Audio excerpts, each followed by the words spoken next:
Welcome, everybody, to the show. I want to bring in Reno Riggins, former USWA Southern Champion, NWA World Tag Team Champion, WWF and WCW Superstar. How are you, sir? Hey, I tell you what, if I was doing any better, it'd be illegal. So I'm living large here as I've gotten a little older here, but life's good. Life's good. Where are you located these days? You freeze? I'm in Nashville, Okay. Tennessee. That's All been my hometown from day one. right. Seems like when I got in the world of pro wrestling, you just try to get lost a little bit in that fantasy of pro wrestling. So I was like, and of course, back then, Nashville wasn't an it city like it is now.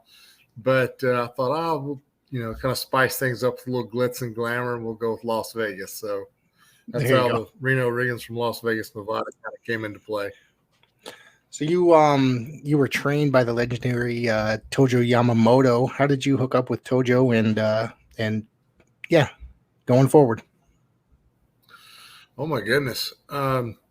So when I first decided I was going to try to pursue being a pro wrestler, I went to the Fairgrounds Sports Arena here in Nashville, Tennessee. And, I was asking, people there at the arena who, do they know of anybody that trains wrestlers? And a couple of folks mentioned Tojo. And one of them was Jeff Jarrett's grandmother, Miss Christine Jarrett. And she had said, go talk with Tojo. And so I tried to catch him one night at the end of the night out in the parking lot. He was walking to his car, and I was stalking him. And he had I got about within 10 feet of him, and he had his kendo stick with him. He was going to hit me with it. He says, "Get away from me!" And so I was like 19, close to 20. I was a kid. I was scared to death, And so I left and came back the next week and told Miss Jarrett. I said, he was going to hit me with his stick. So she goes, just go back and ask him again. I go back, ask him again, same thing. Well, this goes on for about a month, and I really wanted to try to pursue, a life in pro wrestling. And so I was just too ignorant to know, thankfully, that he was trying to run me off. And so finally he got annoyed and just said, well, look here, kid, come here tomorrow morning at 6:00 and we'll see what you can do. So I show up the next morning at 6, and he had a training academy, and he was working some guys out. And he had about, I don't know, maybe a dozen, proteges at that time. And I go in there, and I'm seeing some of those guys. And he told me, he says, get a trash can and put one in that corner, one in that corner, one in that corner, and one in this corner. And so I do all that. And I come back to him. I go, okay, now what do you want me to do now? He says, run. And so I ran and I ran and I ran. And finally, after about an hour, fortunately, I was in great shape at that time. And I just was running, and all the guys were in the ring, and they were, doing calisthenics and drills and, like class as usual. And so then, after about an hour, I thought, well, maybe he's forgotten about me. So I go over to him and said, what do you want me to do now? And he goes, did I tell you to stop? And so I take off, I ran for the whole entire time. And Wow. So at the end of it, he said, come back next week. And that was all he said to me. Well, he goes and gets in the car and leaves. And I'm just sitting there thinking, I've just ran for about, 2.5 hours. The trash cans in the corners was for me throwing up. That's what that was for. And so I had, so I come back the next week, figuring I'm going to get in the ring next week. I go, same thing, run. They're in the ring, training and stuff. And I'm watching as I'm running, but I'm running. I'm not in the ring. And at the end of the session, come back next week. So it was almost. And, of course, this was in the late 80s, maybe 86, 87, somewhere along those lines. It's been a minute, so my memory's not as clear as it used to be. But it was almost kind of a paralleled scene from the Karate Kid with Ralph Macchio sand the floor. You know, I'm just running the whole entire time. And so basically the industry back then is not like it maybe necessarily it is today. Right. Is they didn't want, you know, just some Johnny come lately come and get involved in the pro wrestling business. It was a very tough thing to get involved with and to break in. But finally, after about a month and me just being too ignorant to realize he's just trying to run me off, he figured, well, either this guy has a heart of a lion or he's just a village idiot.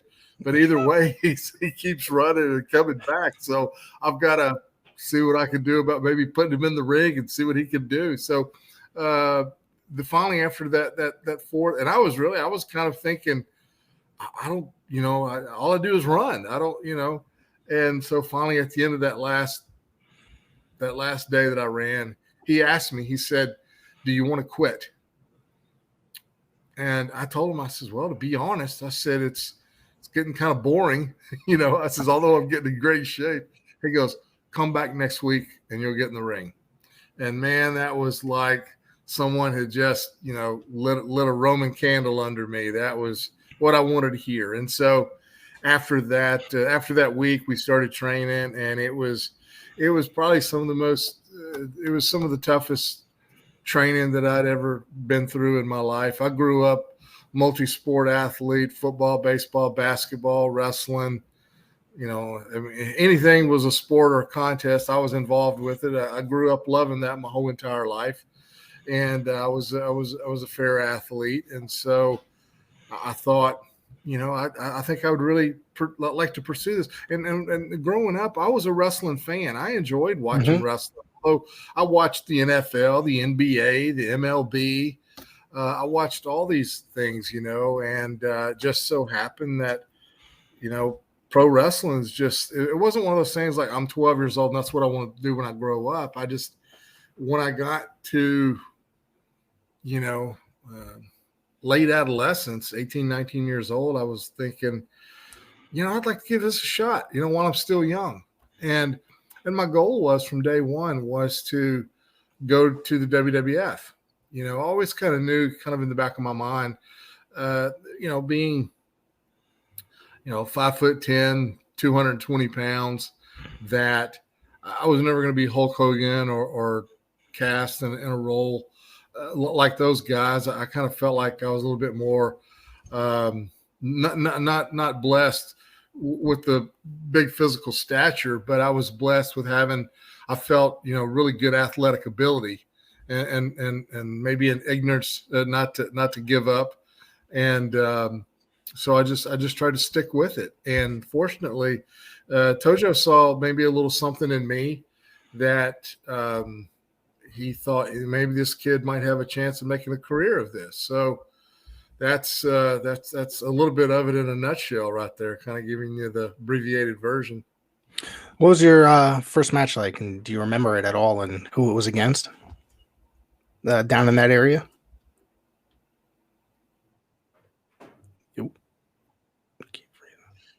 My first match where? Oh, yeah, down there, okay. Like after training. My very first match was with a guy named Major Yates. Okay. He was actually – I'm sorry? Mm-hmm. Go ahead. Sorry. Are we having a connection issue? We're breaking up a little bit. Okay. All right. Go ahead. No, I was going to say the very first match I ever had, right out of the training school, there was a kid who was a student along with me. He didn't have a pro match either. So his very first pro match was going to be against me, and my very first pro match was going to be against him, and which I was very comfortable with because he and I had been wrestling each other for probably the last 2 years in the wrestling school with Tojo. So we were very comfortable with each other. And, you know, Tojo was old school, and this was, like I said, 86, 87, somewhere along in there. And Tojo, he was really old school. He didn't smarten us up to the business until on the drive down to the event. And I never will forget. It was in the summer, and it was a festival. It was a festival that happens here in Columbia, Tennessee, which is probably about 60 miles south Nashville, Columbia, Tennessee, and they have this huge festival. It's called Mule Day, and they have people that actually attend this thing from all over the world. It's a pretty neat thing. I'd lived here my whole life and had never heard of that. And so I'm like, what? So we go down there, and the gentleman that was promoting the event that day was a long-term legendary wrestling promoter who was pretty much in the late fourth quarter of his career, Nick Goulas, long-time legendary promoter here in the Mid-South. And he was, like I said, in the late fourth quarter of his career, and he was putting this little event together. And I think as a favor to Tojo, put a couple of Tojo students, on the card, as a favor. And we got out there, and, Tojo kind of just laid out what he wanted us to do. And, and it was I was the heel, Major Yates was the baby face, and it was about a 12-minute match. And not one time did I punch, kick. It was all wrestling. And it was all just chain wrestling from the time we got there. And then finally, at one point, I think he was going to miss a move or something, roll out. Tojo was going to whack him with the kendo stick a couple of times, roll him back in, and I was going to pin him. Something along those lines, But to have had that first match and the thrill of knowing where I had started, and just to get to that point, which still we knew absolutely nothing as far as the business end of wrestling goes, but we were just so proud that we had felt like we had met a milestone and made an accomplishment. And so you go from, dreaming about being a pro wrestler, you're training, you're laying in bed at night, and all you can do is think about the lights, cameras, and action, and being at the big time, and doing all those things, and there it was, and it had happened, and it was better than I could have even imagined. Although it was a very low budget situation, not much pay involved. The level of talent was just all local guys who had kind of had a journeyman's type of career, but still enjoyed, being pro wrestler. I mean, all these guys were working 9-to-5 jobs. And then on the weekends, it's kind of like being on the softball team. You kind of, if you're on the men's softball team, well, you're going to work all week long and then look forward to either Friday or Saturday to being with your buddies and playing a little bit of ball, and just the camaraderie that goes with that. And that's what these guys were doing on all these independent level cards, I remember. And there was actually some guys that were very, very, very good, but just due to maybe having a wife or kids or family or a good job somewhere, they just could not risk trying to push the envelope further. And I was pretty fortunate because I was single, and I had my goals to try to get to the WWE back then. So it was a great experience. It wasn't an easy experience by any stretch of the imagination. However, I wouldn't trade anything again for it. Somebody was asking me the other day, like, how I liked working for Vince McMahon. And, because they see his character on TV, and I mean, he's a businessman. A lot of times he has to set people down and have tough conversations that maybe they don't want to hear, or make some very, very tough decisions that affects people's livelihoods, but I had a great relationship. I felt like they had hired me to do a job. I did my job, and they paid me, more than any wrestling promotion in the world did. So I've always been loyal to Vince McMahon. I mean, so you've actually encountered. It was a good time. You've actually had like a friendly relationship, or a work and boss type relationship with him. I'm sorry, you broke up a little bit. You've actually had like some sort of like relationship with him, such as like worker a boss and coworker type relationship? Like you've actually encountered him? Yeah. Oh yeah, many a times, and I remember once when I thought that the of course, they were Vince McMahon and his folks, and I'm going way back now, so things are a lot different these days. However, he was the boss. He was the buck stopped there, and I'm probably because I haven't been in that environment around the WWE corporate folks and how all that works now. But back then, the buck stopped with him, and he was, if I had a problem or an issue or a question, I never hesitated by not going and asking him. Although he's the busiest guy in the building, and he's the most important guy in the building because he's the straw that stirs the drink. Without him, none of this stuff, happens as far as WWF and WWE is concerned. But no, I would, I told him one night, I says, Vince, I said, I think you're making a grave mistake doing this Monday Night Live and going against the NFL. I go, we're going to get smashed. And then it wasn't long after, man. It was the greatest thing on the planet, as far as wrestling goes, because I enjoyed doing Monday Night Raw. It was live. You go out there and you tape TV and in front of, 10, 12, 15,000 people. And that's still very exciting. It's very exciting to go and perform. I don't care if you're a juggler, musician, comedian, musician, wrestler, to have a live audience, because that's going to give you that extra step that you're not going to get in a studio situation, but when they added the element of live TV, it just really, for me, it really charged me up, because I wanted to go out there and just give an absolute dynamite performance. I always kind of said, if a job, big or small, do it well or not at all. And, to go out there and perform. I remember, I never will forget this. One of the highlights of my wrestling life was Monday Night Raw in Manhattan at the Manhattan Center, one of my favorite places ever to wrestle. What an electric vibe that place had in it. It wasn't a very big venue compared to the big arenas that we were wrestling in at the time. But I mean, it seemed like the people were just packed right up on top of you. And they were very enthusiastic, just an electricity in that building that I just don't have the words to describe. It was just exhilarating.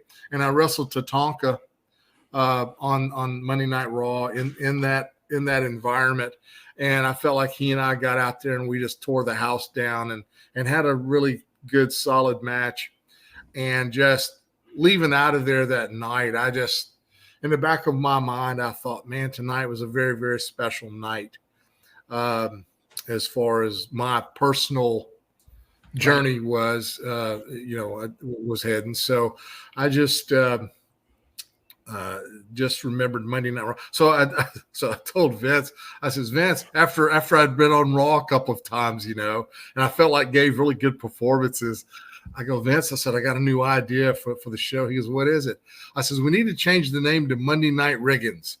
I said, it's got a ring to it. I says, I'm dominating on Monday nights. And of course, he just, get out of here, get lost, kid. It was, but he would cut up, with me like that. So it wasn't, it just wasn't, he's the boss and just keep your head down. And that was part of it too. But I always just felt like, and I always did this just kind of personally, is that I always tried to, the evening when I got there to television, see who the broadcast team was. It was going to be Bobby Heenan, or if it was going to be Jim Ross or Tony Schiavone or whoever, I would go and talk with them for a little bit so they would remember me a little bit when they was doing their commentating, and maybe they say something favorable. So I'm trying to work the announcers to give me some positive, pub on the, Jesse the Body Ventura, I was doing that to all the announcers. Of course, I don't know if they maybe just some guys would, kind of return the favor and, hey, this kid's trying to go somewhere here. So let me just, give him throw him a little bit of a bone. But, other than that, it was a lot of fun. So March 1988 is when you made your WWF appearance against Hercules Hernandez. You have any memories of working Hercules? Yes. No, you've worked him a few times. Even one time, I guess, when he was with Paul Roma in Power and Glory as well. Yes. Yeah. Yes. So my very first time with Hercules, I'll tell you this story, is my very first match in WWF. And they were just kind of just going to give me just a look-see to see if I could take a bump and not trip over myself and not throw up in the middle of the ring. And so, and you want to do all those things when it's your very first time. Okay. So I get there to the building at 2:00 and they said, okay, we're going to go get you something to eat, get you a workout in. And about 6:00, we're going to take and introduce you to your opponent. So 6:00 comes running around. One of the road agents comes and gets me and takes me into this little dressing room. And there's Ray. He's in there getting dressed, and he's there with Bobby Heenan. And like I said, it was my very first time there, and I'd never met these guys, before. And I just thought how amazing this was. Is that, a few weeks ago, I'm watching all these guys on TV, and now here I am in a locker room with them, getting ready to go out and perform. It was just, it was amazing. I was just starstruck. And so he says, okay, kid, listen, we're only going to be out there for about 4 or 5 minutes or 6 minutes. He says, it's not going to be long. And he goes, is there anything hurting on you? And I says, no. And he goes, is there anything you can't take or do? And I says, no, I'm healthy. I'm pretty good. And then Bobby Heenan, he chimed in. He goes, yeah, kid. He goes, yeah, you'll be all right. So very, very nice. I was very impressed with just how cordial and those guys were, right? So they send me to the ring, and I'm standing there. It's in Viking Hall in Bristol, Tennessee. And all of a sudden, the curtain gets pulled back, and here comes Ray with Bobby the Brain Heenan, and he's coming down the aisle. And, I mean, he's got sweat glistening off his body. He's got blood pumping through his veins. He's got foam coming out of his mouth. He's got these chains around his neck. And I'm sitting there thinking, I have just made the absolute biggest mistake I've ever made in my whole entire life, right? And so he gets in that ring, and he proceeds to beat the ever-loving brakes off me. I mean, I've been in better street fights, and he was very snug, very stiff, laid stuff in. And, I mean, he drilled me a time or two, right? So he puts me in the back breaker, and I think that was his finisher, kind of like Lex Luger's torture rack situation. So, yeah, and I'm up there, ring the bell, by golly. And so bam, I get back there to the back, and I've got, Matt Burns all over the side of my face. And, I'm knocked still 3/4 goofy. And I'm sitting back there and I'm thinking, this is the wrong business for me. I don't know if I can do this or not. And I'm just sitting back there I just felt like I was violated. And so I'm sitting back there and just contemplating, how can I get out of this building without anybody seeing me sneak out, right? And he finds me, and he comes over and he goes, hey, kid, you did a great job, And Bobby Heenan comes over. He goes, wow. He goes, if anybody can take a beating like that, they got to hire you, right? And so they came. So Terry Garvin, who was the vice president of Titan Sports at the time, he came up to me and he says, well, kid, he goes, can you be in Bristol? I mean, yeah. Can you be in Winston-Salem the next night? And I said, well, at that point, I go from trying to sneak out of the building to back on cloud 9, I'm on an emotional roller coaster at this point. And so the very next night, they've got me in a match with Outlaw Ron Bass, and he's this rough and tough Texan, about 6'3", 320 pounds, just loud brawler type of guy. And I got in the ring with him, and he was just such a pleasure, a night off, very easy and light to work with, just really took care of me. And as he was pinning me and covering me for the match, he you know, he's pinning me, he looks down and he goes, "Welcome to the family, kid." And I get back to the back. I'm still kind of dazed and confused, like, well, what does that mean? And I get back to the back, and Terry Garvin at the time, he said, well, look here, kid. He goes, go home. We're going to send you a booking sheet, and you'll be on the road in 2 weeks. Wow. And bang, and there I went. How'd you It was it was just that quick. And I think part of it too is maybe one, being in the right place at the right time. And then go ahead. I think we're having a little. You keep freezing. Sorry. Go ahead. Okay. I missed your last part on that. Nope, I didn't say anything. I think we just froze. Okay. Yep. Yeah. The way I kind of got into the night. See, 2 nights before, they was wrestling in Nashville, Tennessee. It's municipal. It's municipal auditorium.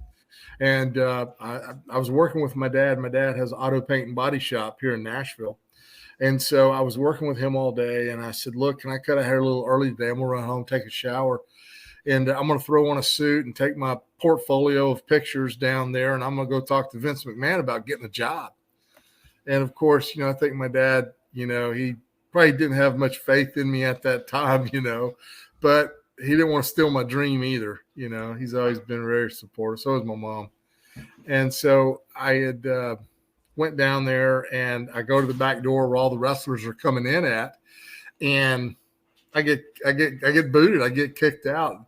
And the guy says, well, you know, can I help you? And I said, yeah. I said, I'm here to talk to Vince McMahon about a job. And immediately, security, get this guy out of here, right? So they run me.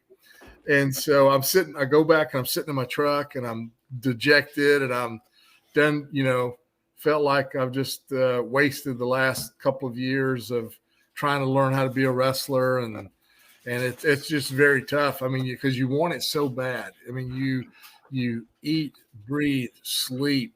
There's not a constant day that it doesn't cross your mind that you are just trying to you have to build up such a burning desire to want to succeed. And then when you run into an obstacle or a speed bump or a wall that gets in your way, it's sometimes very frustrating, but you have to, you know, regroup and try to figure out something. So I'm sitting there in the truck, and I'm getting ready to pull off, and I look over in the passenger seat, and we had a FedEx delivered to our shop that day, and we had already gotten the contents out of the box. It was just the empty box, FedEx. And I thought, well, if I hold the box this way, it still looks like it's sealed up. So I grab the box. I go to a different door. I'm banging on the door. Another security guy comes, and he says, yeah, can I help you? I said, I got a FedEx package for Vince McMahon. And the guy said, well, give it to me. I'll make sure he gets it. I go, no. He's got to sign for it.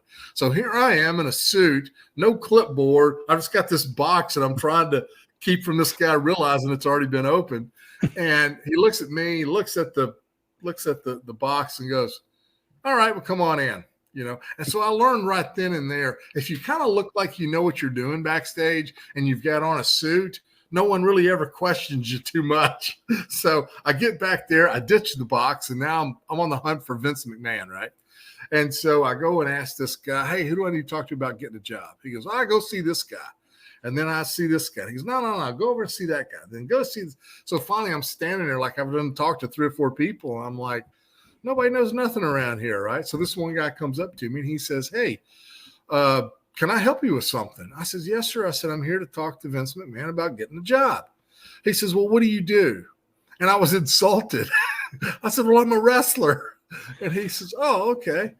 He said, well, how long have you been wrestling? And so I fudged a little bit. I think I sold him 2 or 3 years. And he says, oh, okay. He said, well, let me ask you this. He goes, who trained you? And I says, Tojo Yamamoto. And so this guy who goes from looking around for security to come, you know, run me out of there again, when I says Tojo Yamamoto, he stopped and slowly turned and looked at me. And he said, is that a fact? I said, yes, sir. That's a fact. I trained with Tojo. He says, well, Tojo used to be my roommate in Canada back in the 60s. He says, so if you've really been trained by Tojo, I tell you what, kid, we'll try you out tomorrow night in Bristol, Tennessee as a favor to my old friend. And that's how it all started. And that was Terry Garvin. And so Terry Garvin gave me the opportunity to come to Bristol the very next night. Wow, and, that's an amazing story. It really is. You know, it was you know, sometimes, you know, I don't know if you sometimes I'd rather be lucky than good. You know, I've heard that expression a few times, but that's what happened. And I had you know, because I was just on the verge right then in that moment of just driving off and probably just doing something else at that point. But something made me just go back in there and just say, so what if you get thrown out? You know, if you get thrown out, go back. You know, if you get thrown out again, then go back. Keep going until you can't go anymore. And so fortunately, I think stuck with it and got a little lucky. And that's what, you know, sometimes you just got to have a little bit of luck on your side too. But when given the ball, you got to run with it. And I feel like that they gave me an opportunity and I earned, you know, a job. And, you know, a lot of times, you know, people predicate their success on, well, I'm this champion and I'm that champion or I'm this and I'm that. And for me, that was never really a goal of my, hey, I want to be the WWF champion. Well, if they would approached me for it, yeah, sure. Yeah. Why not? But I kind of knew what I was there to do. And the way to kind of sum this up is my cousins, my family would say, well, we're watching you on TV, but you never win. You know, how come they never let you win? And I said, listen, I says, when I go to the bank, they don't say, sir, did you win or lose? They say, sir, may I help you? And so that was my title. You know, that was my, so later on, you know, talking about, I guess, accolades and things like that. This right here, I think, for me, was one of the biggest compliments that in our industry that you could ever receive. It was after I'd been there for a few years. And so after you're there for a while, you're pretty much going to work. Because I was young, baby face, and you know, not too experienced, so they're going to put me in there with all the heels. Mm-hmm. So, you know, kind of after a couple of years of that, you know, I've kind of made my run through all the heels a few times, and so then I went to Tony Gurria. I says, Tony, I says, look, I says, I'm getting kind of washed out here. I says, would you mind if I could start working heel a little bit, you know, on these shows and on the TV tapings. Of course, Tony was one of the road agents along with Chief Jay Strongbow and Rene Goulet. Those three guys really took care of me after I had been there for a little bit, kind of proved myself a little bit. And then they started putting me in more competitive matches with guys that were a little bit more of my style of being a technical wrestler versus just being a guy out there that's a good throwing weight for your big man, you know, match type situations. So after a while, I'm wrestling with Shawn Michaels and Bret Hart and Marty Jannetty and 1, 2, 3 and you know, all those kind of guys where I can have you know, athletic competitive matches. I think me and Barry Horowitz wrestled the Smoking Guns, you know, quite a few times on Monday Night Raw and had really, really good tag matches with those guys. Was in a great 6-man match with me and Horowitz and the Brooklyn Brawler taking on the Smoking Guns with Tatanka. I think they were getting ready for Survivor Series or something like that, you know, but just they started putting me in better matches. So so the days of TV, I would get there and then I would have guys like Kurt Hennig come up to me as soon as they saw me. Hey, have you already seen the sheet? Who you working tonight? I says, I don't know. I just got here. He goes, sit tight. And he would go find those agents and say, hey, let me work with Reno tonight, or let me, we're in a cable match and we're going to be on there for 11 minutes tonight. Let me have somebody I can go with. So for me, that was my badge of honor. That was my Intercontinental Championship. That was my World Championship. And to have your peers seek you out to want to work with you, that was a badge of honor. And I'm talking about, these guys are some of the best in the world, and they're requesting you. And there's not a, that's a great feeling to be admired by your peers, and your peers want to perform with you. You started teaming with Barry Horowitz somewhat regularly. How did that come about? Yeah. And how did that come about? And okay, so Barry, Barry was he had had a little bit of a run before I'd gotten there, and then I started coming up a little bit. He had hurt his neck, and so he had lost his spot, but they were still booking him. And then when I was getting some bookings as well, Barry at that time was living in Nashville as well. Okay. So if they were flying us in for television, say they're flying us to Newark, New Jersey or Cincinnati or wherever, usually Barry and I were on the same flight together. And so Barry and I struck up a friendship, and we became travel partners. Both of us, we were, like I said, travel partners, and not just on the plane, but in the rental cars and the hotels. And so I think at one point we had mentioned to one of the road agents, hey, put us in a tag together.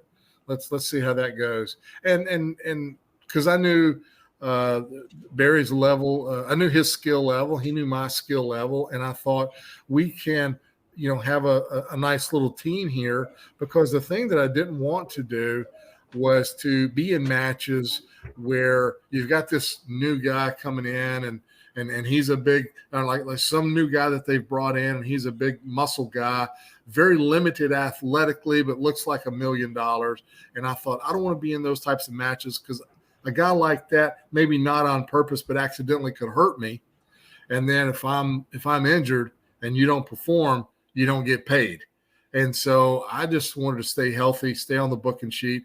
And I knew if Barry and I were teaming up, and they're putting us in matches with the Rockers and with, like I said, the Smoking Guns and other, athletically built tag teams, then we can have those entertaining matches to put the technical work in and maybe put the time in and be a little bit better work environment than to just go out there and I love the Road Warriors to death, but I hated doing TV matches with them. I love both of those guys, but it is very limited to what you're going to be doing offensively.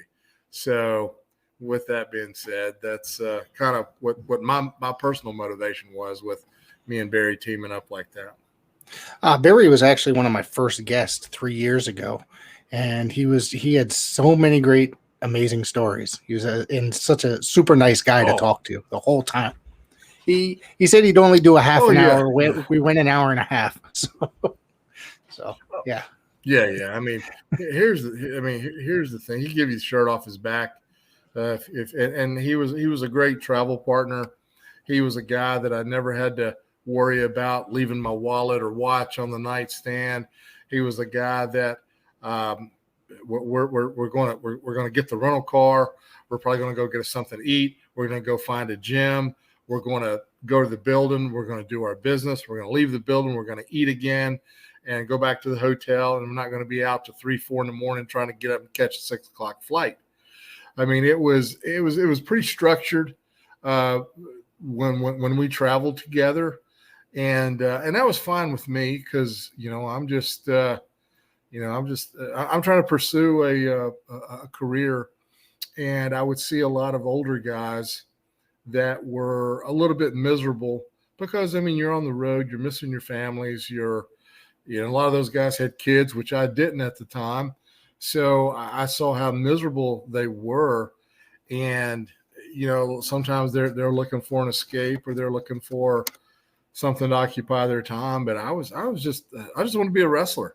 I was having fun time. I'm on national television. I'm wrestling some of the best wrestlers in the world. And, I was having a good time, making some good money. And and here's the other part of it too. Although sometimes the road can be very, very hard, but I enjoyed the experience and the thrill of, wrestling at Madison Square Garden, wrestling at the Boston Garden, the Forum in Inglewood, California, going to all these places, all these cities. I've been all over the world. I've wrestled in Hong Kong, the Philippines, Singapore, Kuwait, Saudi Arabia, Bahrain, Japan. I mean, to Mexico, Canada. I've got to see, so I'm just a simple guy from Nashville, Tennessee, that got paid to see the world. And some of the experiences that I was able to take with me from that, is just still sometimes I just sit out in the middle of nowhere, here and just look back and just smile. I had 5 lifetimes of happiness and experiences when I was doing all that. And unfortunately, the bad part of it is that sometimes our bodies, they let us down. But that's just life. I think that's just life's way of tapping you on the shoulder and saying, okay, time to move on and go find you another chapter of your life to write. And so that's what I'm doing now. I want to ask you about a couple guys from your WWF days. They were the first run, I guess. Somebody that was in there for a very brief period. I guess they could not come to an agreement, but Al Perez, you worked with Al Perez. Any memories of that? Yeah. Oh, yeah. I liked Al Perez. I just, I don't know. I don't think he was necessarily happy there. It's not like that we were travel partners or training. I did get to work with him. And I thought, man, that's a guy that can make some money with. I thought he looked like a, like a megastar. Yeah. Yeah. A real good looking guy, great shape, great body, very athletic. But I don't know for what reason or another, they just didn't have really, maybe just have him figured in the plans much. And he was a guy that it's like, well, I'm just being wasted, so I might as well go do something else, So I don't know the full, but as far as wrestling him, oh, heck, I'd wrestle him every night. Yeah, I enjoyed working with Al Perez. I think he could have become a huge star for the WWF at that time period. And I was very happy to see him because, I had watched him in World Class. I'd watched him in the NWA and such. And to see him come there, I was like, wow, this is so crazy. And it's like, this is going to be awesome. And then all of a sudden he just disappeared after 2 months or so. So I just feel like it was just a swing and miss with the office, but that's unfortunate because I think the wrestling world would have really been treated to a good talent.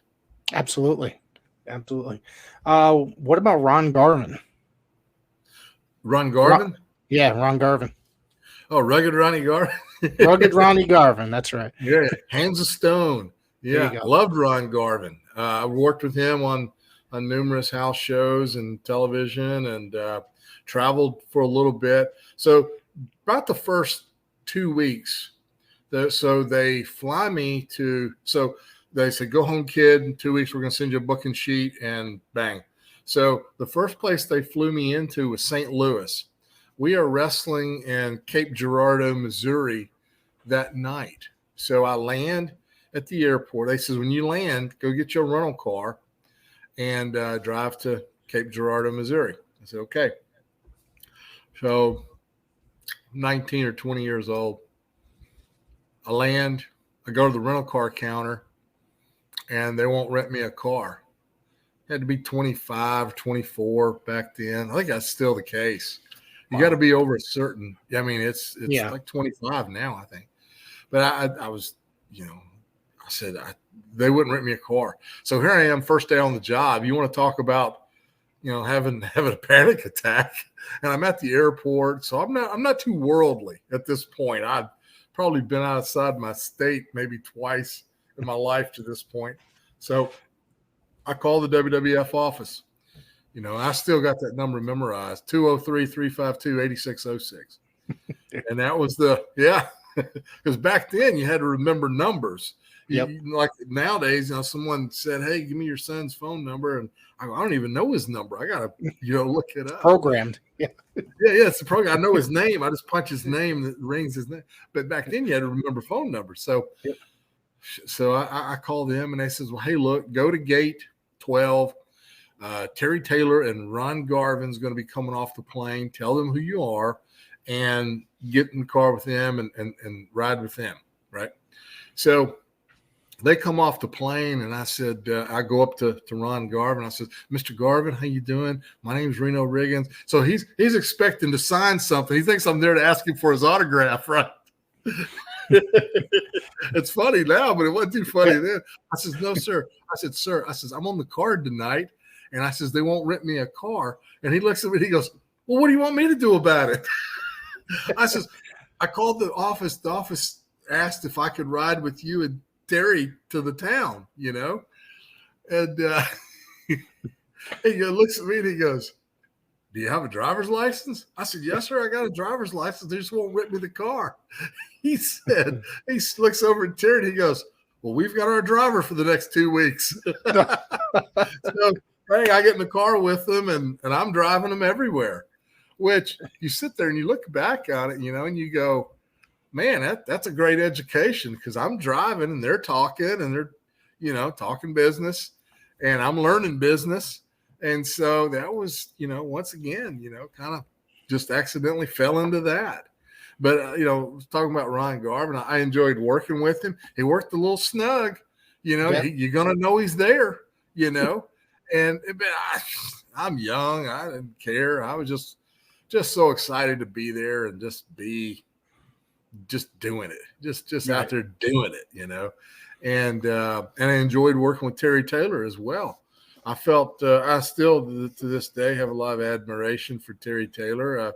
He was so now he can be a little snarky at times, but I felt like he was very very honest and good at teaching me along the way a little bit, and ribbing me along the way as well. But I owe him a lot, and Ron Garvin a lot as well, because they could have easily just been a couple of a-holes, but they weren't. They were very very, very, very nice and very helpful, And Terry was a tremendous performer that kind of got stuck in a really terrible gimmick while he was there. But golly, imagine that, you sit there and think, because I guess because now Terry made money with Bill Watts in Louisiana, yes. So Terry is, he made good money. And so you finally think, well, hey, I'm going to go to the WWF. I'm going to make even better money, and I'm going to do this and I'm going to do that. And then they put that on you, and you're like, man, what is the world is wrong with these folks? It's like you had Kane when he first got there, and they give him the dentist gimmick. Isaac Yankem. Isaac Yankem. And I think I've heard him once on a podcast or something just talk about, well, you get there and you're all excited. they put this thing on you, and you're like, it just you just wilt just like a flower in the heat. Oh, there's other guys that got stuck in. I guess overall maybe it worked to a certain extent, but Matt Bourne became Doink, and I guess it became a very popular gimmick as a heel, but overall it was just a little too goofy for me to watch. It was well, here's the thing, and no disrespect to Ray Apollo, who ended up being Doink after Matt, because I worked with Matt when he was Doink, and I traveled with Matt for a little bit as well.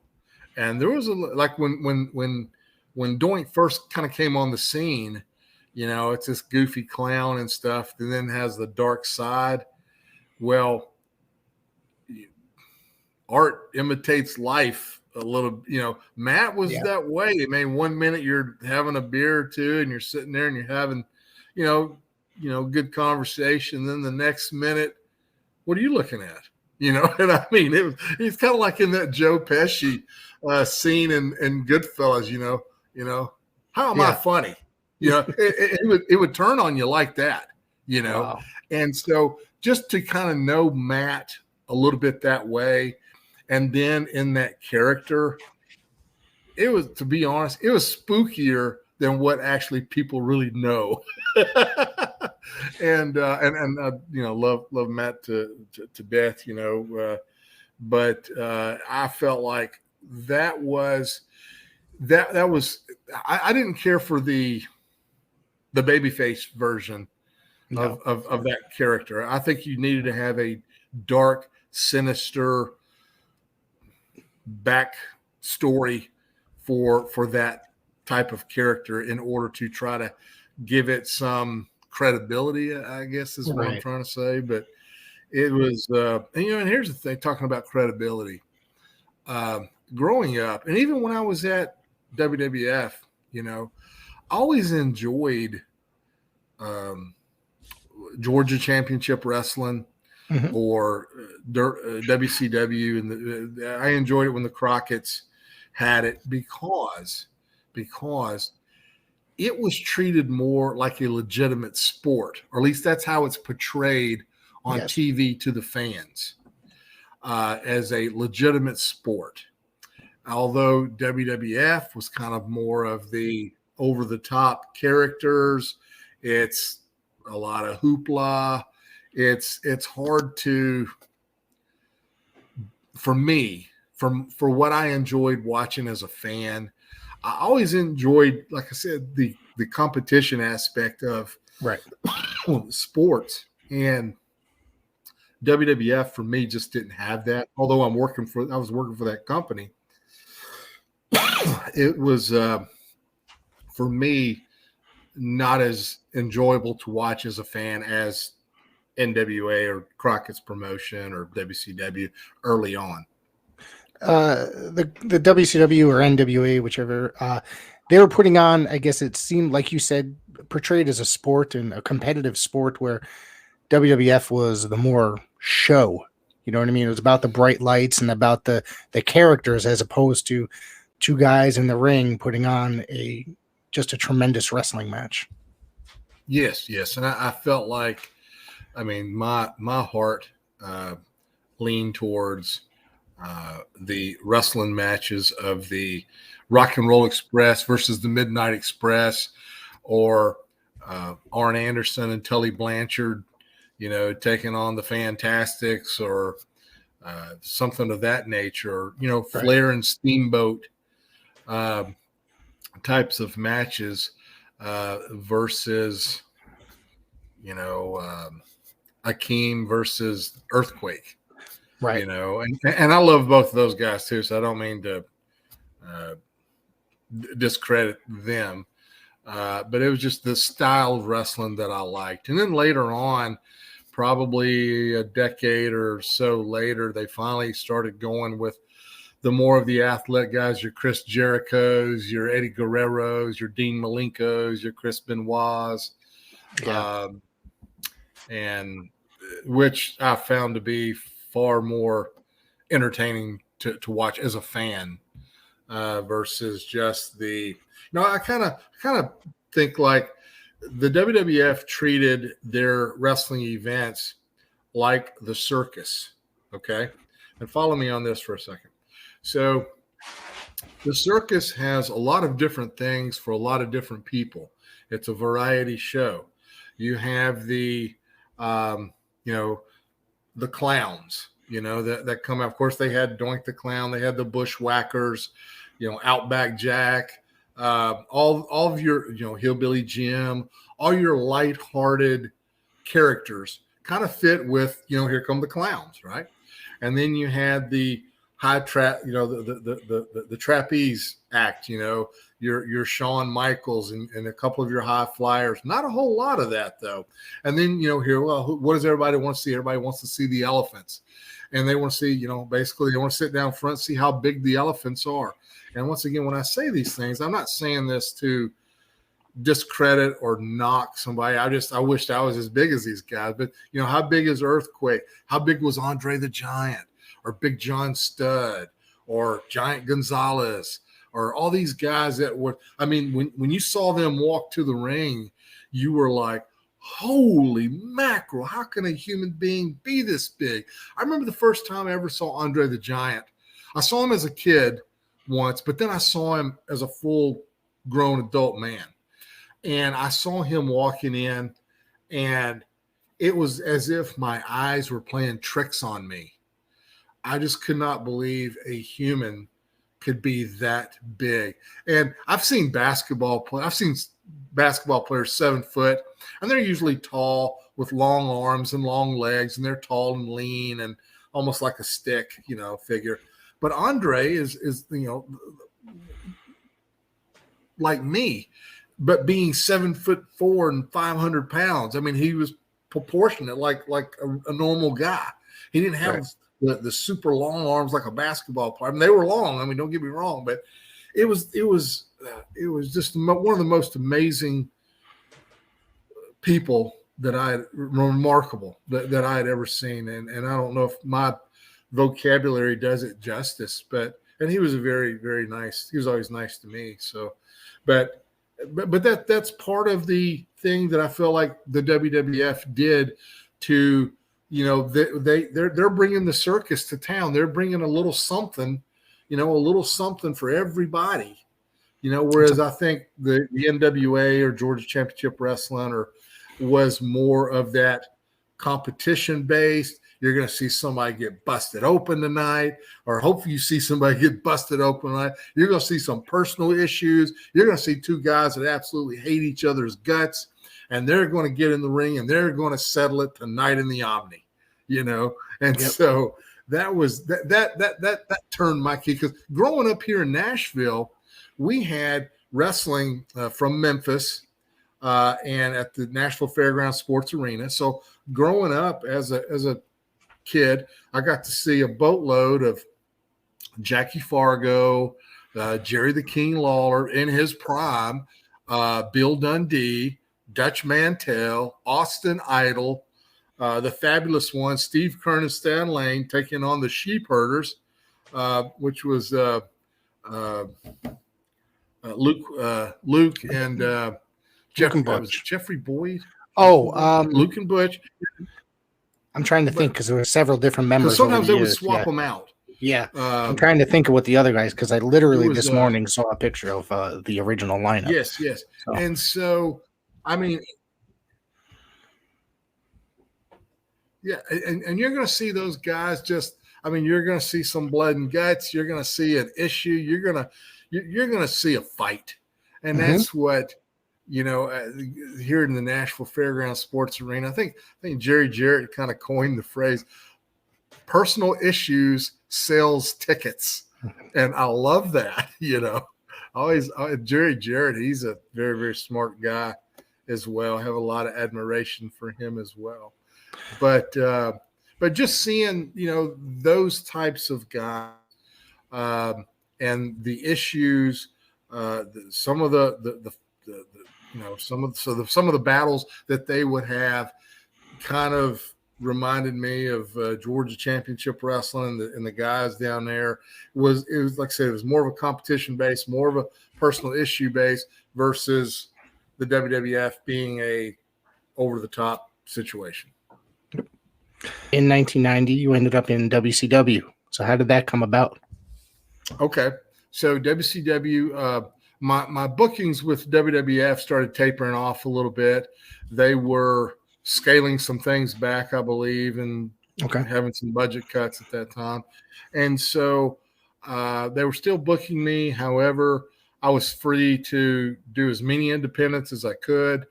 And I asked them, I said, is there an issue with me working for any other company that has televisions. They says, no, we can't tell you where and where to work and where not to work, and which they were very good, and they knew, I was kind of free to do what I wanted to do. So I put the word out that, hey, I'm trying to I think Tracy Smothers may had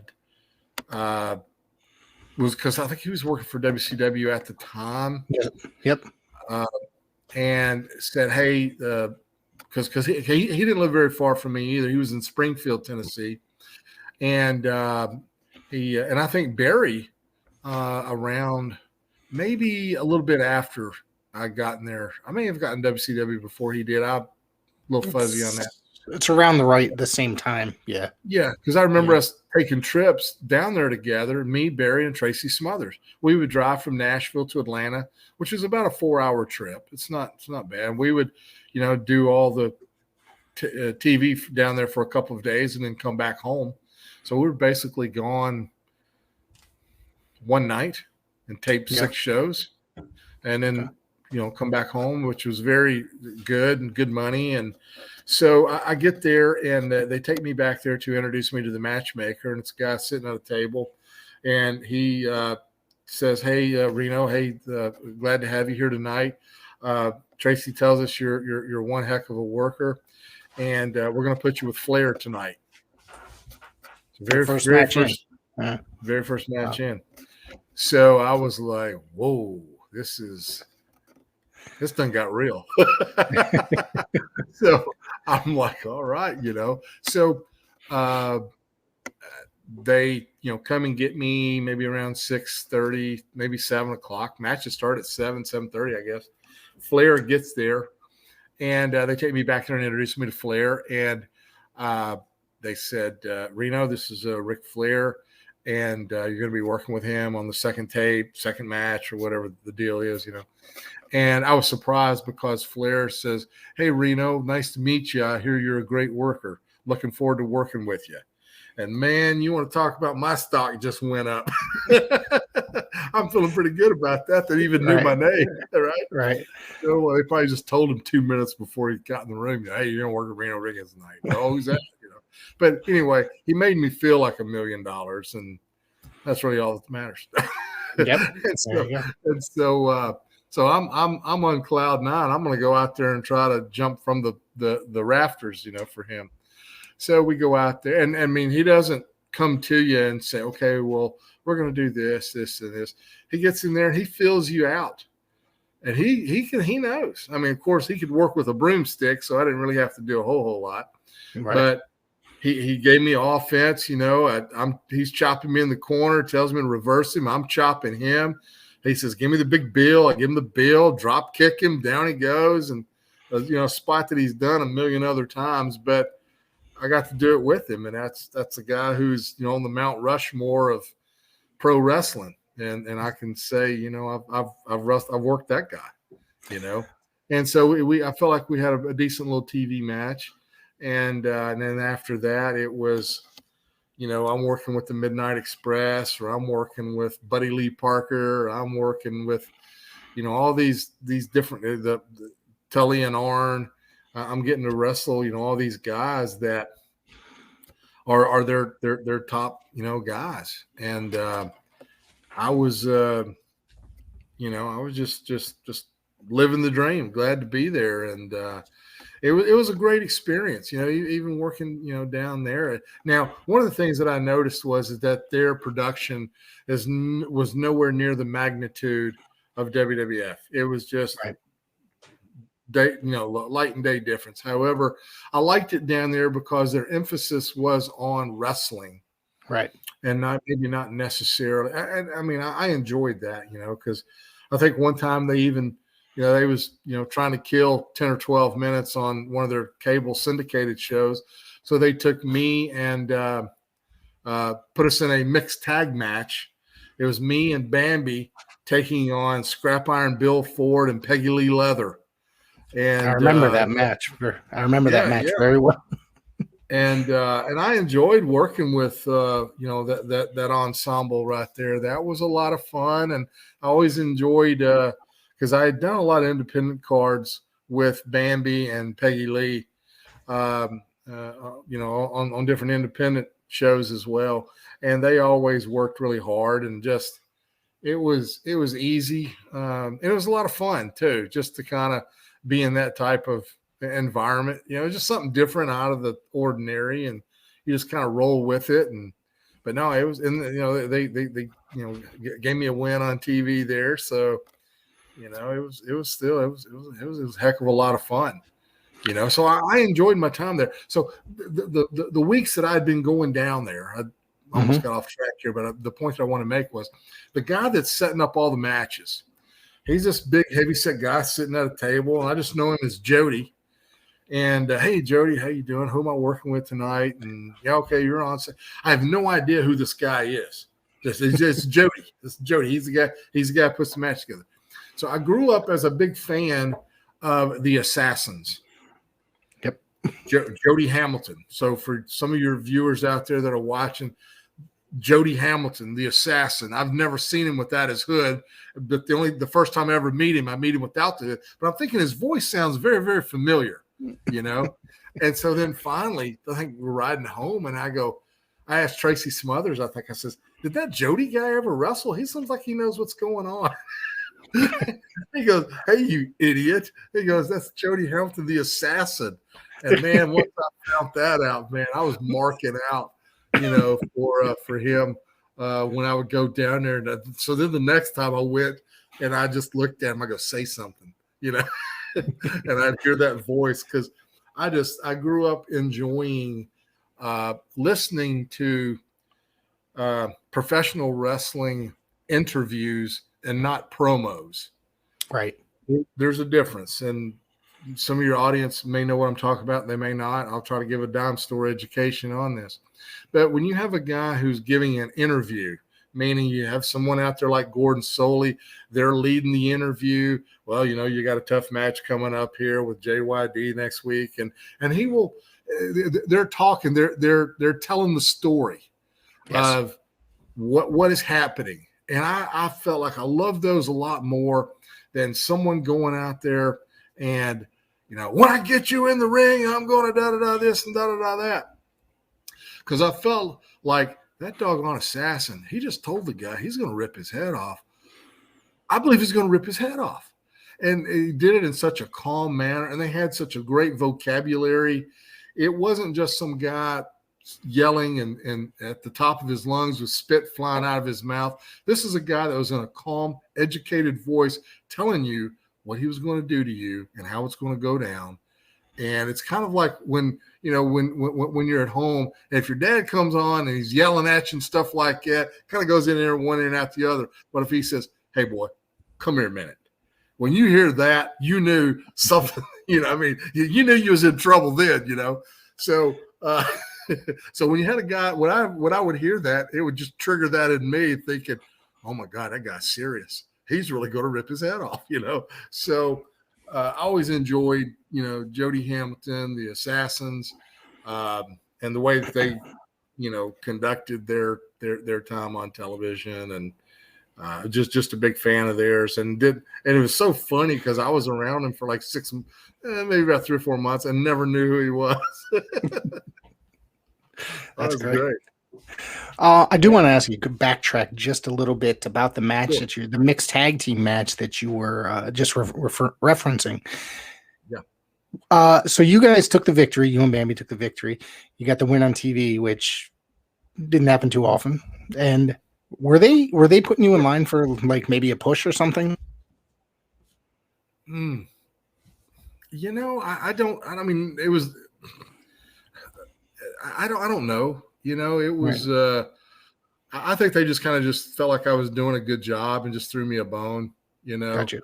At that point, I kind of wished, just looking back at my career a bit, I wished I would had kind of stuck around a little longer in the WWF for like the 96 and 97, right. 98 around in there, because that's when they started going with the light heavyweight title. Yeah.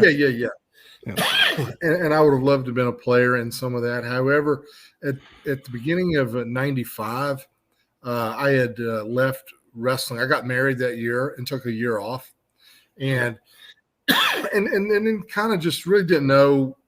I've already done this a little bit. Maybe I just need to move on with my life.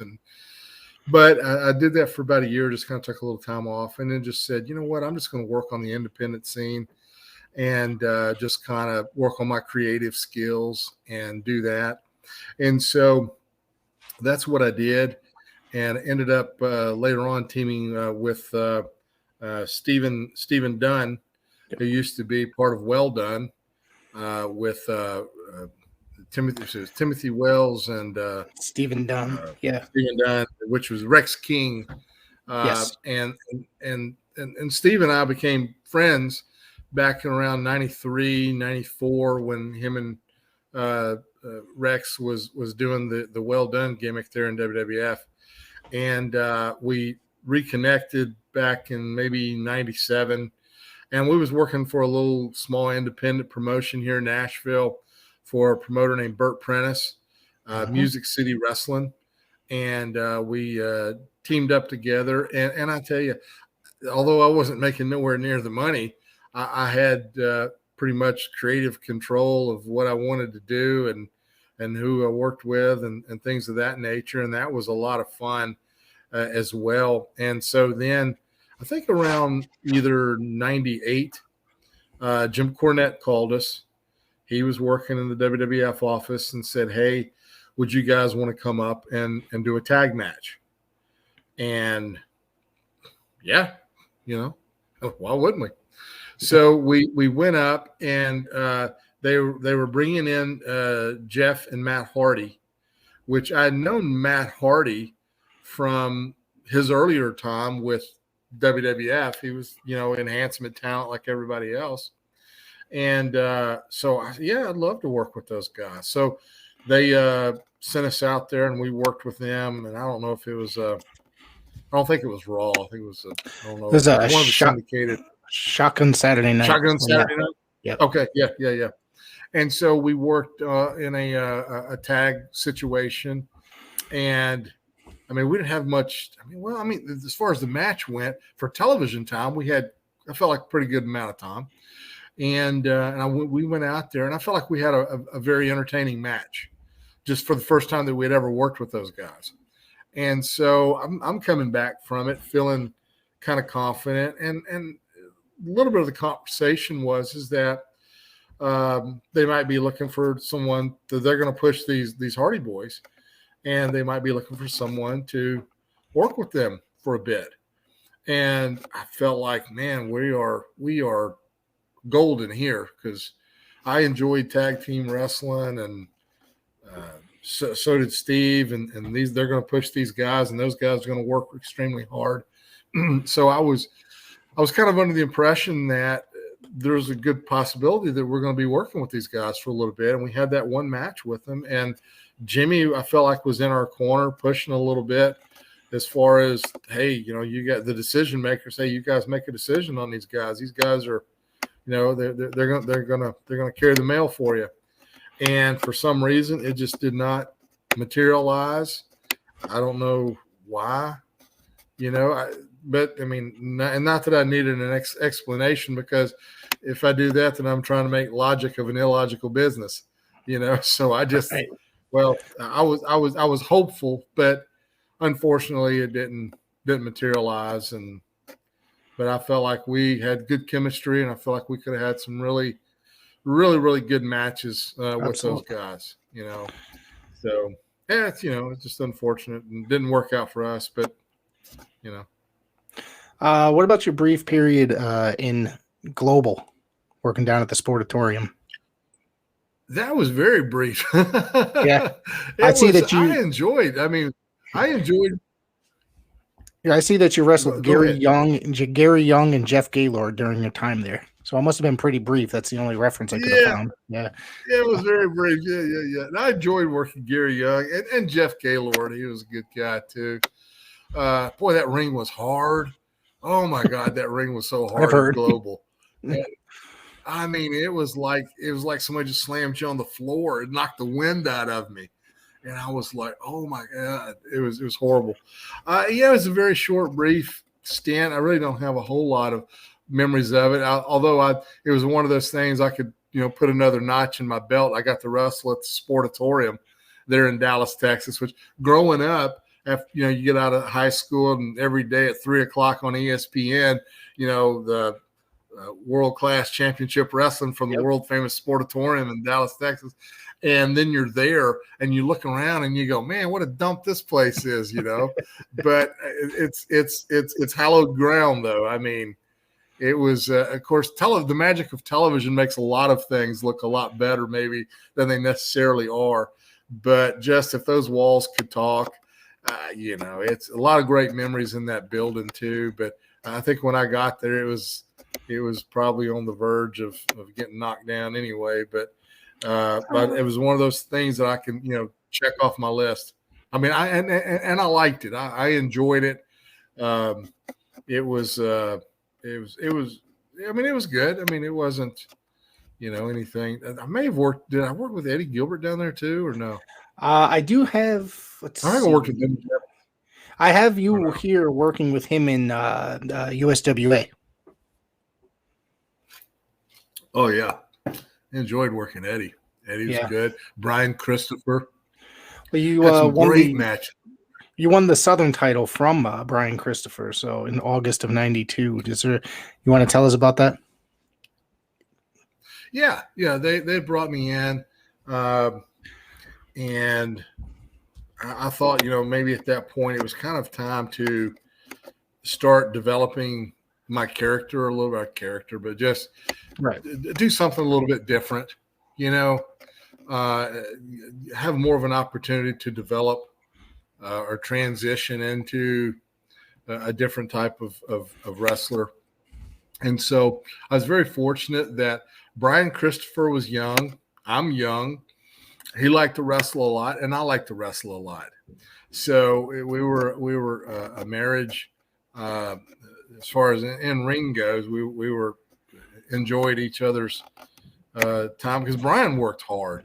I mean, I've never. I've been around guys who work really hard and take it very, very seriously. Brian was young. He was hungry. I was young and hungry. And every night our goal was to, and we talked about this too, we wanted to upstage the main event. We wanted to have the best match on the card that night. But we wanted to do it within the confines of what we were asked to do, not go outside that perimeter of what we were asked to do to upstage a main event. There's a way to do that, and then there's a wrong way to do it, and there's a right way to do it. And we wanted to do it the right way because that was the hard way. And we wanted to really get out there and give the best performance that we both could. And we knew every night if we were totally spent and gave our best, that we stood a pretty good chance. If we didn't upstage the main event, at least gave the people a great value for their ticket, that they bought. And that's what we set out to do. And I enjoyed working with Brian immensely. Then Brian and I, when we would get to the building, we didn't hang out. We didn't sit around and play cards together, or we didn't sit around and talk, about worldly events together. It was strictly a business relationship. And I told Brian, I said, and we had a mutual understanding that I said, hey, look, let's keep this professional. Let's keep it business, because I think that's going to be the best for both of us. I said, because I'm going to push you as hard as you can go every night. And I know you're going to push me as hard as I can go every night. So I don't want, personal feelings, one way or the other to mess up the magic that we're making in the ring. I mean, when we went out there and wrestled the first time, we didn't have a whole lot to go over. We just kind of, you get out there and you kind of call it, and some guy is just, he was a heel. I'm listening. And so I was very receptive to what he was calling. Sometimes, you have a guy, when two guys are kind of equal experience, one guy doesn't want to let the other guy call it. But I was always taught, if you're the baby face, be quiet unless the heel is less experienced than you are. But Brian was very good, and he knew, he knew how to get over. He knew how to get his opponent over, and we just got out there and just tore it up night in and night out. Probably some of the better matches that I had up to that point in my career was with Brian Christopher. You also got the team with Dutch Mantel while you were there. Yes. I remember one of the nights we wrestled. Me and Dutch and I love Dutch Mantel. God, have you ever had Dutch on your? No, I mean, I would love to. I am Facebook friends with him. I should hit him up. Yeah, hit him up. He's a great dude. Taught me so much. When I would get in the car with him and we would drive to Nashville to Memphis, or Memphis to Nashville, or Nashville to Louisville. The Nashville to Memphis ride is about a 4-hour ride, and you get in the car with him and you felt like you'd only been in there 15, 20 minutes because he's telling some great wrestling stories. But also too, he's very knowledgeable about anything you want to talk about. He just, some guys you get in a car with and all they can talk is wrestling. Well, right. Last night I had this match and tonight I've got this match and and that's all they want to talk about. Well, after a while, you kind of need a break from it. And but Dutch could talk about anything. He talk about politics, he talk about health, he talk about life, talk about marriage, talk about worldly events. He was always such a pleasure to be in a car with, and funny. Oh my goodness, some of the best stories, he would tell, and just an absolute love that guy. Just love him. And so Dutch and I are teaming up one night, and we're at Memphis Mid-South Coliseum, and two young guys, green as grass, were working. They put hoods on them, and they were huge. They were monsters. One guy, I don't know, I can't remember what his name was. The other guy was Glenn Jacobs, and he was as green as grass. And then a few years later, wasn't very long, maybe 1-2 years later, I meet up with Glenn again, and he has his very first WWF match with me. And he was going to be a big star. I mean, you could tell. Yeah. Even back then when he was green, didn't know nothing. But Dutch and I had and I think they had hoods on them, and they were the Russian assassins or something like that. But I do remember Glenn put me over that night. Yeah, I think I got him with a small package. You wrestled the Moondogs a couple different times as well. I think you wrestled one in WCW, and then I have here that you wrestled in USWA as well. Was Rex there at the time? Yeah. I don't think Rex was there at the time. I think it was another. I think maybe Spot Larry Latham. Yeah. But the Moondog Rex, Randy Colley. Yep. Wrestled him at WCW, and just a very basic television match. It wasn't anything too exciting or memorable on my part. Just a basic match. He was a good guy. I mean, he was, it was pretty simple. And I always grew up watching the Moondogs in Memphis because they were going to have matches with the fabulous ones, Stan Lane and Steve Kearns. And you knew somebody was going to get busted open with that bone. And it was, a knockout drag out. So it was, I enjoyed working them more as fans, or watching them more as fans than actually having, too many matches. Just a different style, but good guys, good guys. According to my notes, you wrestled the young Taz in USWA. I did. Yeah. And I didn't really know, they just said, hey, you're going to be wrestling with this guy, Taz. And I said, okay. So I didn't really know him.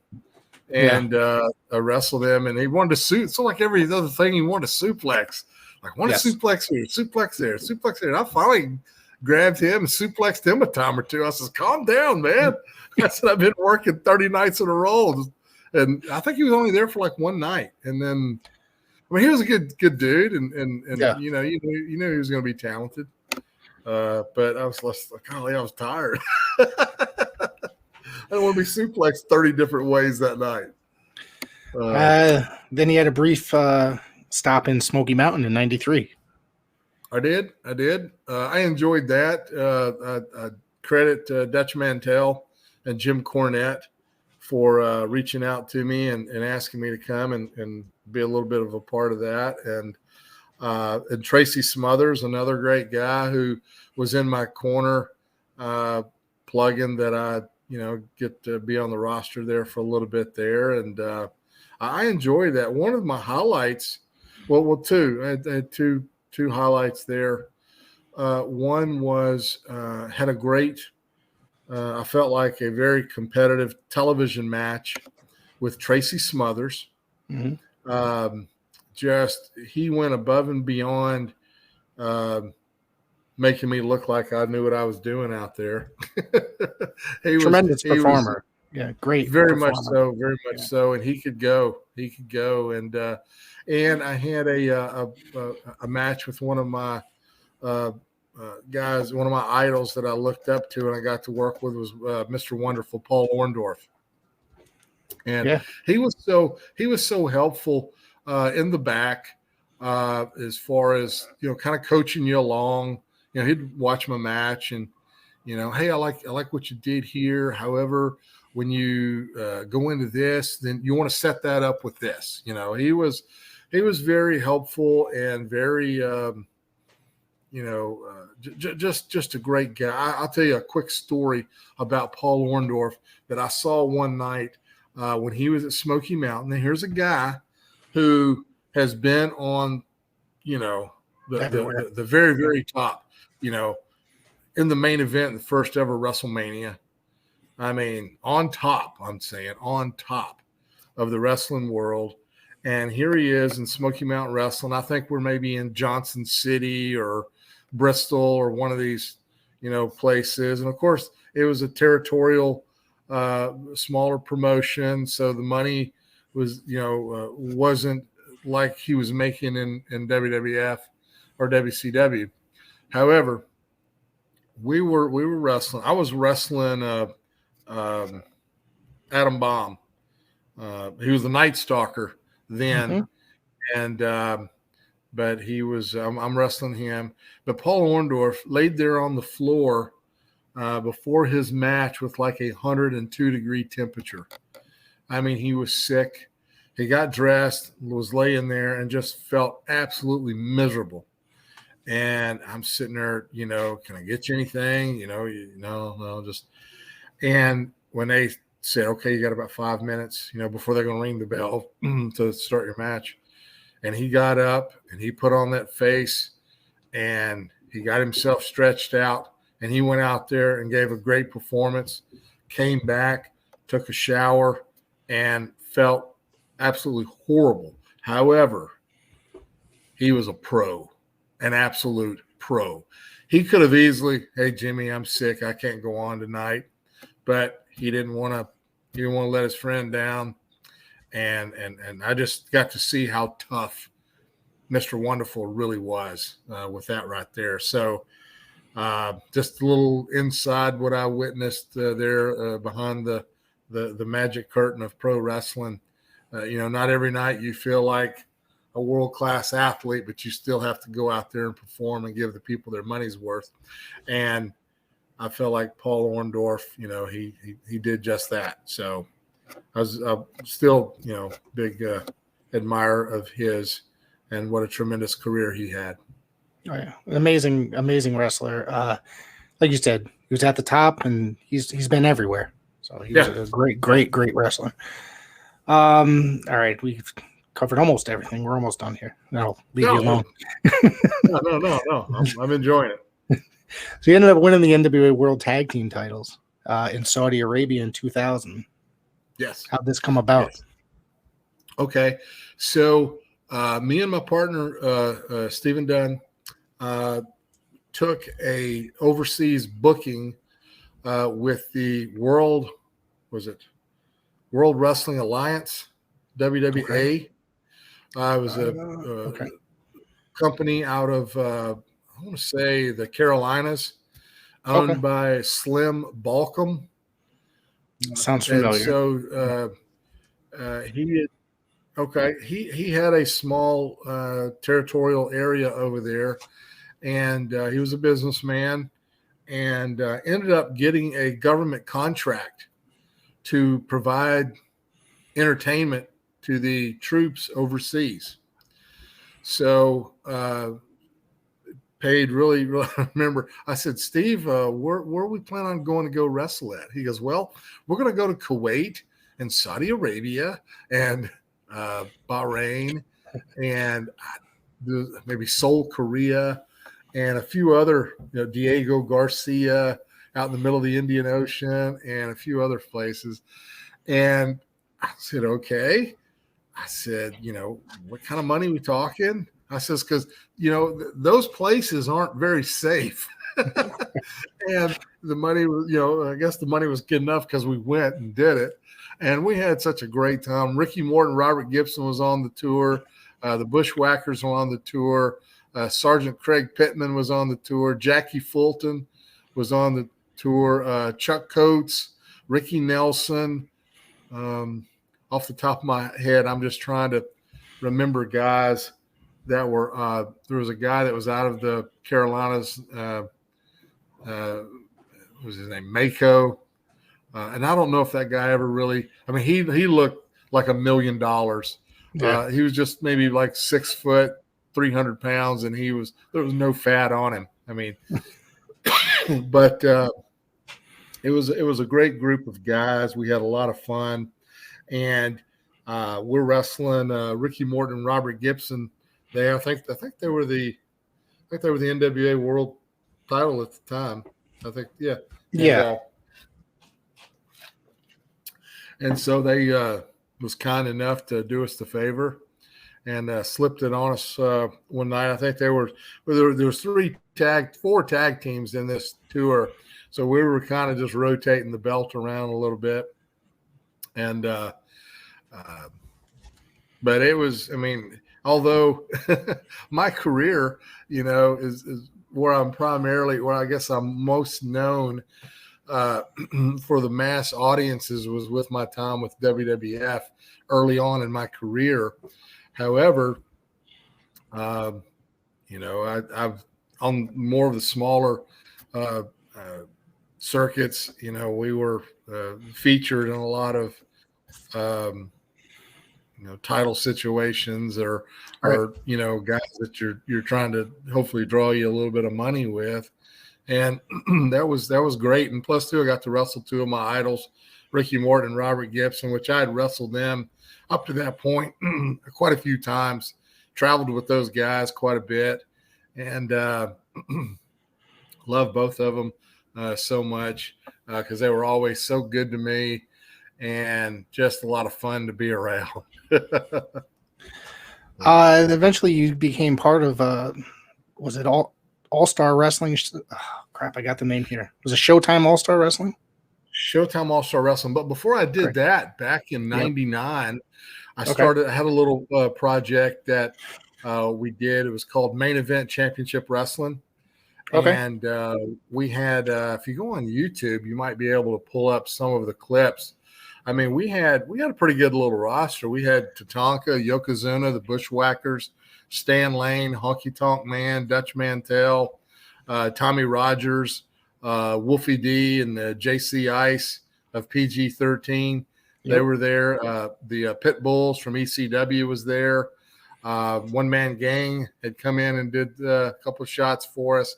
And this was based in Nashville, Tennessee.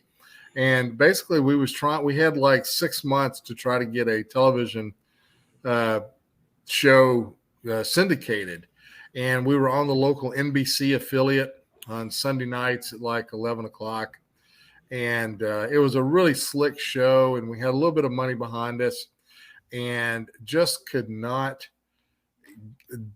get over that next hurdle of getting and that was when you was back before, really before streaming and things of that nature. We were kind of maybe 10 or 15 years too early with that. And so, but it was a lot of fun. It was a lot of, you got a lot of experience. I produced that show.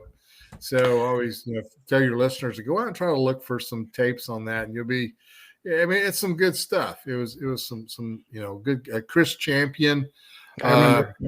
who was on WCW, who's Wild Side Chris Champion. I think he was teamed up with Nelson Royal, and just names keep popping off in my head that I want to mention because they were all so instrumental in making that a success. And then in 07, 08, I kind of got the bug a little. I kind of went dormant for about 4 or 5 years, and pro wrestling, it's kind of like the mafia. You don't ever get out, you might take a little time off, or you might lay low for a little while, but then all of a sudden, all right, I think I'm going to do something here, And so I started, I kind of got the producing bug again, and I had teamed up with a good friend of mine, Tim Thomason, who handled the editing of the program, and another guy named Paul Adams, who handled a lot of the booking of the show and the writing of the show. And I was just basically the general manager of the event. And we ran with that for about 4 or 5 years, pretty strong. Ended up getting on a CW affiliate here in Nashville. We were on Saturday nights at 8:00. I mean, for local independent wrestling, that's pretty strong. And I feel like we had a really, really strong product.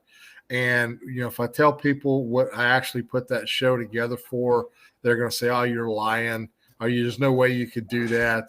But we put that show together for a shoestring.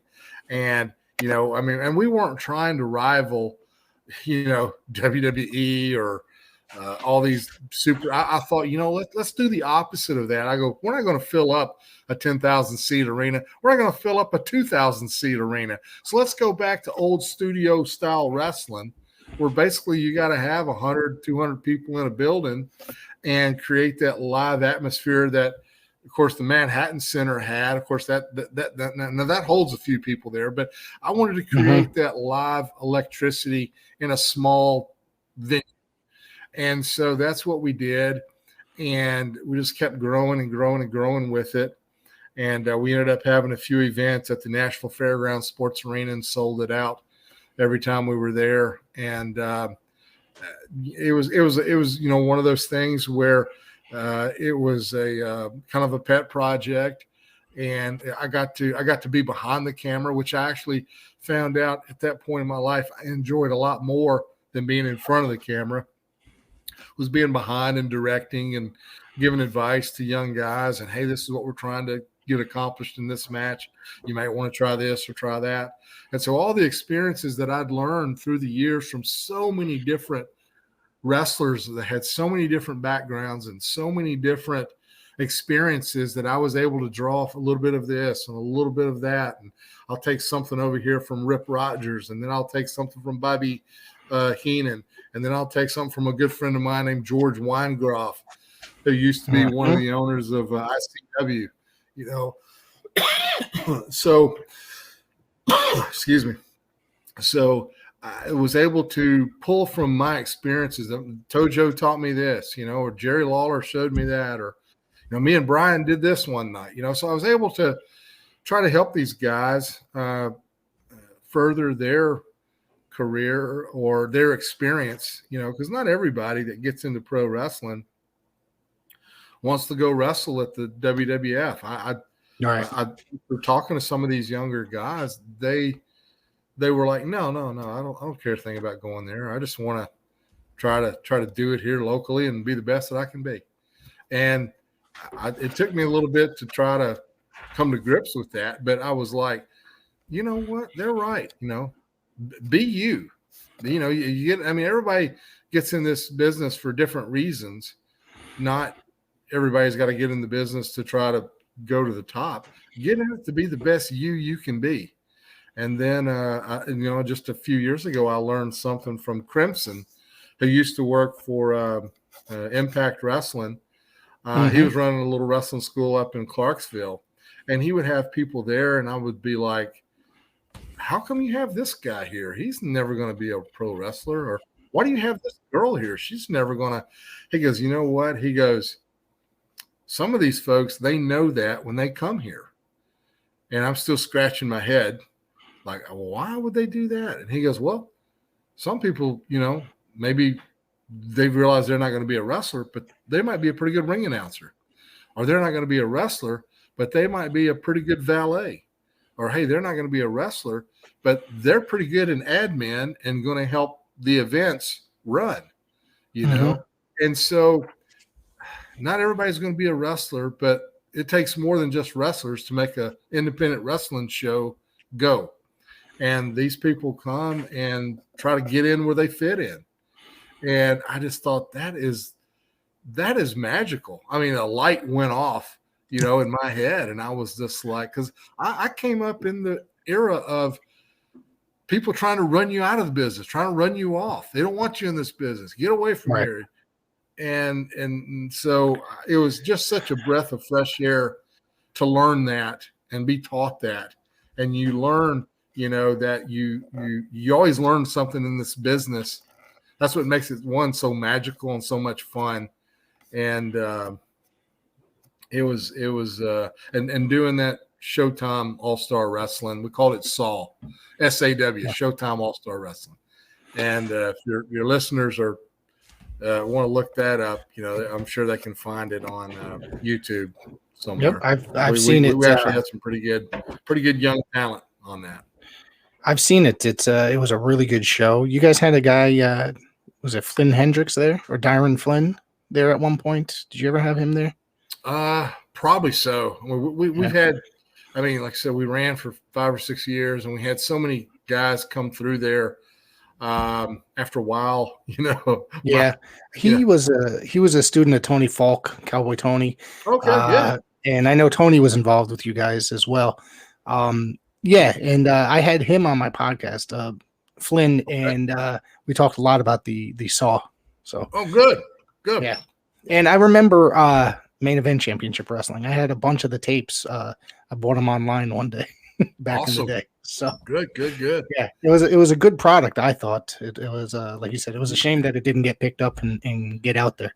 Yeah, that was a weird time, because I was looking to really get out of the wrestling ring myself and get behind the camera a bit more. And I fell in love with that aspect of it then, and that's what caused me to do it again on a lot smaller scale with Showtime All-Star Wrestling. But I never would have been able to do any of that if it wasn't for Tim Thomason and for Paul Adams, because those two guys did a lot of the heavy lifting and a lot of the grunt work and a lot of the stuff that everybody wants to have the spotlight on them, and everybody wants to be the star and that. But they did a lot of the, like I said, they did a lot of the heavy lifting and making that promotion work and making it what it was. And I was fortunate enough to just kind of sit back and guide a few things every now and then. But if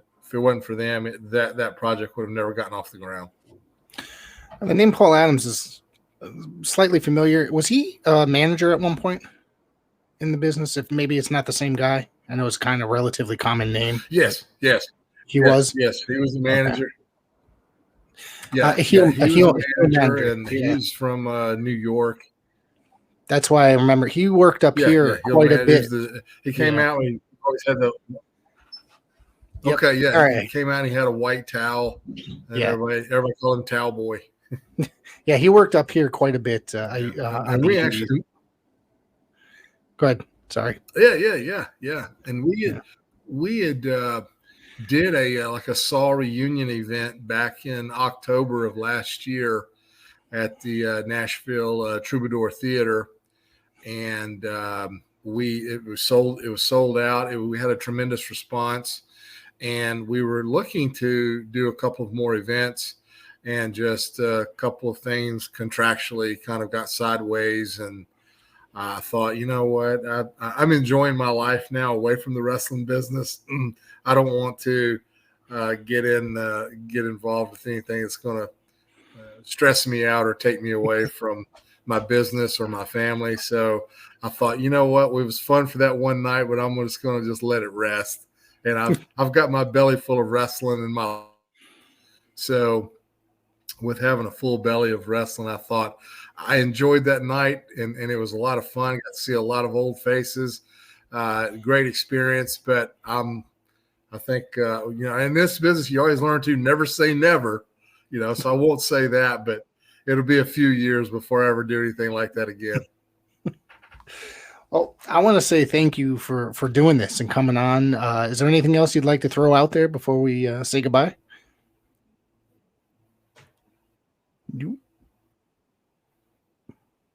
You freeze again? Yeah. Got me? Am I back? Yeah, you're back. Okay. I froze up there for a little bit. Yep. No, I'm honored. I'm honored that you asked. I'm honored that your listeners hopefully would want to hear a little bit of my story and what I have to say, and listen to an old guy talk some old school wrestling and old time wrestling, and I always enjoyed meeting the fans that were pro wrestling fans. I'm a pro wrestling fan still to this day, although I don't watch much wrestling these days. But every now and then I'll break out an old tape and watch some of my old buddies, perform, and I've started enjoying watching some podcasts, and it's just, for me, it's kind of like a class reunion. I get to see old friends and hear their voices and hear them talk and tell stories, and it kind of puts me back in that time and that mindset. And then when I'm tired, I could just turn the computer off and then go back to my regular life. Well, there you go. Where could everybody find you?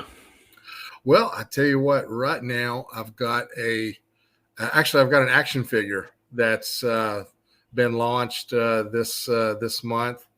And if you'll go to my my Facebook page, which is my shoot name, it is Neil, Neal Hargrove, Hargrove on Facebook, Neil Hargrove, and go on there and you'll find some information about the action figure. I had a company reach out to me a little while back and asked if I'd be interested in doing that, and so they did an absolute smashing job. They sent me some proofs of it, and it is spot on. A lot of people don't know, and I don't know if you can be able to tell from, I'm not wearing my glasses, but so my vision's a little blurry, but I have 2 different colored eyes. For my whole life, this one is blue, my right one is blue, my left one is brown hazel, and then on the action figure, the eyes are that way as well. So wow. I thought a lot of detail in it, and it's not for mass consumption, like you go to Walmart and get as many Hulk Hogan's and Ric Flairs as you want. These are kind of more of a collectible product. Limited edition. Yeah. So if you have a very strong wrestling action figure collection, you will definitely want to add Reno Riggins to the mix. So if you go to my Facebook page, there'll be some direction there to get you linked in and hopefully get you a pre-order for one of those. And I appreciate, I think I'm making a couple of bucks, but not a whole lot, but I think it's pretty neat to have in a collection. I have 2 sons, and they grew up, being wrestling fans, and they have a huge collection of action figures, and so they're waiting for their dad to to be added to their collection. So they said long overdue. So that's awesome.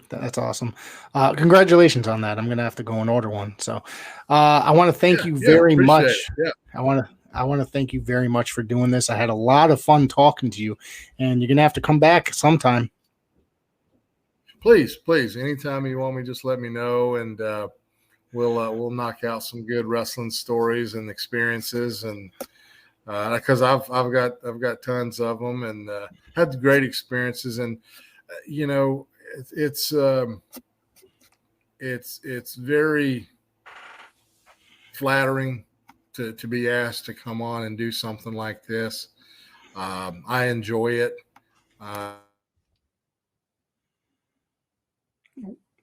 Wrestling every chance that I get, and I want to make just one more point, one more push, and Sure. then I'll be quiet. No one's got to hear anything from me.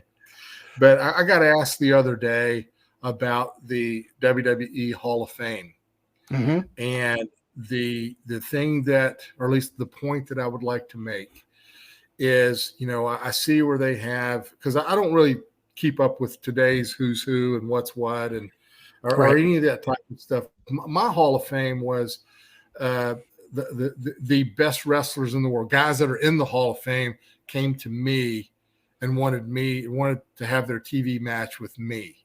So I'm very flattered. That's my WrestleMania. But I do feel like it's very challenging to hear when you hear folks that maybe didn't necessarily do much in the world of pro wrestling get inducted into a wrestling Hall of Fame.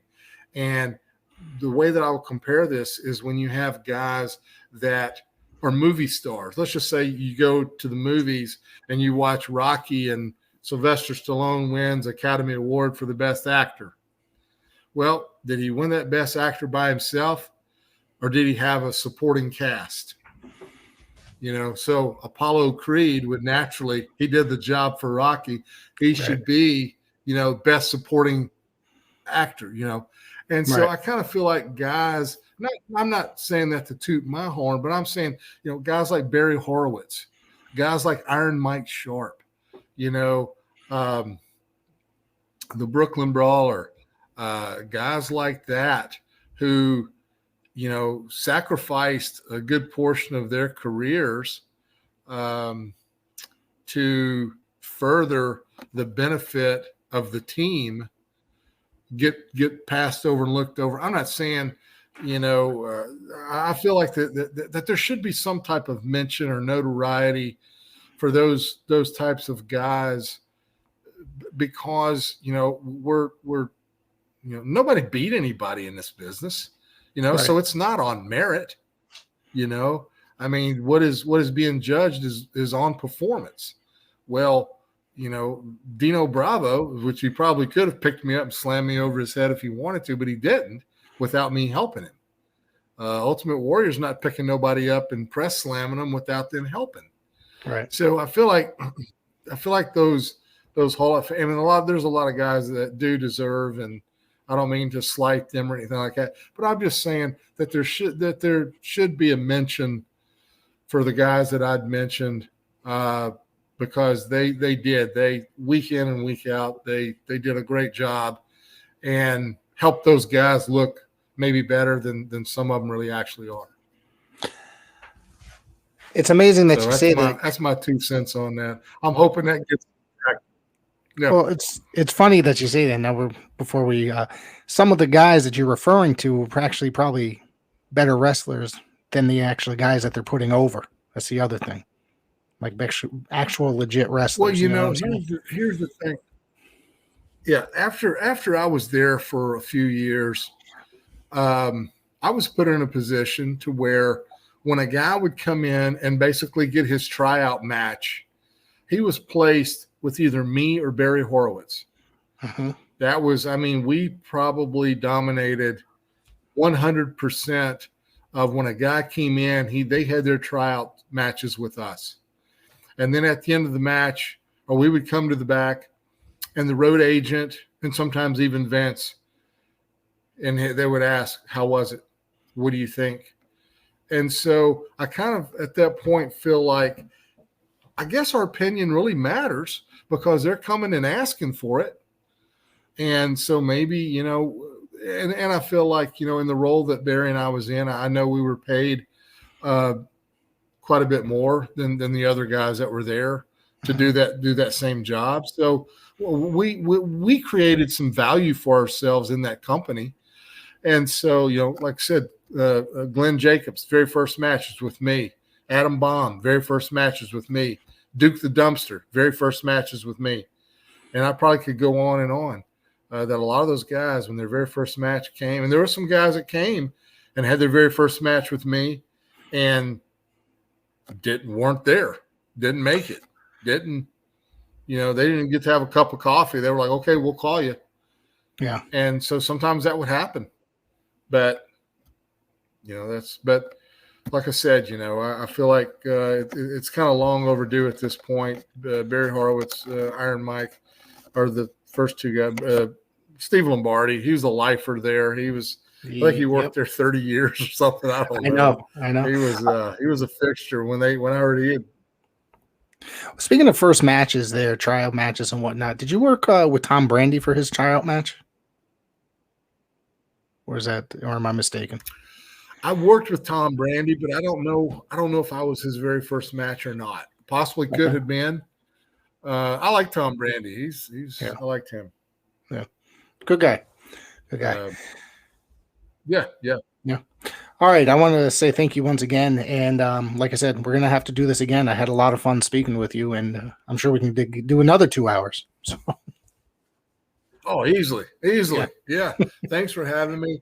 I hope all your viewers enjoyed what we talked about this evening. Hope they enjoyed listening to some of my wrestling, some of my stories, my anecdotes, and good luck to your cast and everybody out there. Have a great tomorrow. Make tomorrow the best day of your life.